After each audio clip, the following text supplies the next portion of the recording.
Hello મિત્રો, કેમ છો? તો આજે હું ઘણા સમયના બ્રેક પછી તમને પાછો વિડીયોના માધ્યમથી મળી રહ્યો છું. તો હું આજે તમને સમજાવવાનો છું કે બાયોપ્સી શું છે, બાયોપ્સી ક્યારે લેવી જોઈએ, કઈ રીતના હોય છે. તો પહેલા તો બાયોપ્સી શું છે? તો ઘણા લોકો એ પેલા કન્ફ્યુઝનમાં હોય છે કે બાયોપ્સી શું છે, એમાં શું કરતા હશે, એ તો કંઈક કાપકૂપ કરતા હશે કે કઈ રીતના લેતા હશે. તો ઘણી બધી મૂંઝવણમાં હોય છે. તો હું આજે તમારી એ બધી મૂંઝવણ ક્લિયર કરું છું.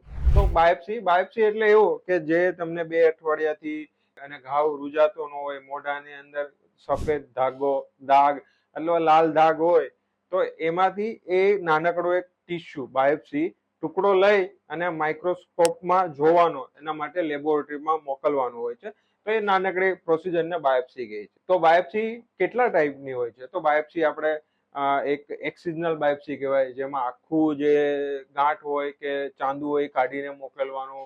ઇન્સિઝનલ બાયોપ્સી તો એક નાનકડી એવી ચંક લઈને એ બાયોપ્સી માટે મોકલવાનું.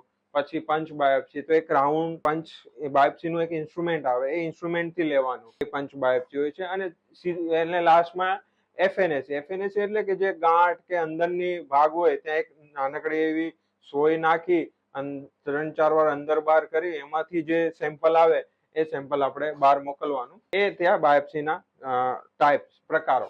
હવે બાયોપ્સી ક્યારે લેવી જોઈએ? કે જ્યારે એક ચાંદુ જે 2 અઠવાડિયાથી કે 3 અઠવાડિયાથી વધુ હોય, રૂજાતું ન હોય, નાનું ના થતું હોય, વધતું હોય, લાલ દાગ, સફેદ દાગ મોઢાની અંદર પડેલો હોય અને મોઢું જકડાઈ ગયું હોય, ત્યાં વારંવાર સોજો થતો હોય, તો એવા સમયે ત્યાંથી બાયોપ્સી કરાવવી જરૂરી. તો બાયોપ્સી એ કઈ રીતના લેવાની? કે લોકોનો ડર હોય છે કે ઓહ, બાયોપ્સી એટલે સર્જરી, એમાં મને શું કરશે, ટુકડો લેશે, કાપશે, આ તે ઘણી મૂંઝવણો હોય છે.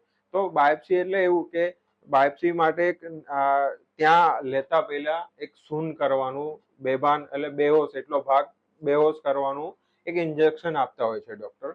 અને પછી તમને ખબર બી ના પડે એ રીતના એક નાનકડો ચંક ટુકડો લઈ અને લેબોરેટરી માટે મોકલી આપતા હોય છે. પછી હવે લોકોને મૂંઝવણ હોય છે કે બાયોપ્સી કરાવ્યા પછી મારે શું શું ધ્યાન રાખવું? તો નોર્મલ છે, સાદું સિમ્પલ છે. બાયોપ્સી કોઈ મોટી સર્જરી પ્રોસિજર નથી. હા, પણ એમાં એ વસ્તુ કે બાયોપ્સી કર્યા પછી ત્યાંથી લોહી ના નીકળે, વારંવાર થૂકવું નહીં, થૂક ગળી જવું, પછી ત્યાં 2-3 દિવસ માટે એ બાજુથી જમવું નહીં, અને ખાવામાં ઢીલો પોચો ખોરાક, કઢી ખીચડી, દાળ ભાત એવું બધું ખાવાનું.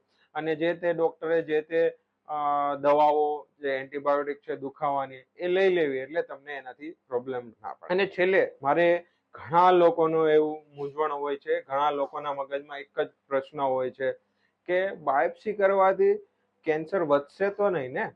હા, તો એના માટે હું તમને એક જ જવાબ આપીશ કે ના, બાયોપ્સી કરવાથી કેન્સર ફેલાતું નથી. બાયોપ્સી એટલે આપણે કરવાની હોય છે કે એ જે 100% કન્ફર્મ કરવા માટે એક નાનકડો ટુકડો લેવાનો હોય છે. એનાથી બાયોપ્સીથી કેન્સર ફેલાતું નથી. તો આજના વિડીયોમાં આટલું જ. થેન્ક યુ, ધન્યવાદ.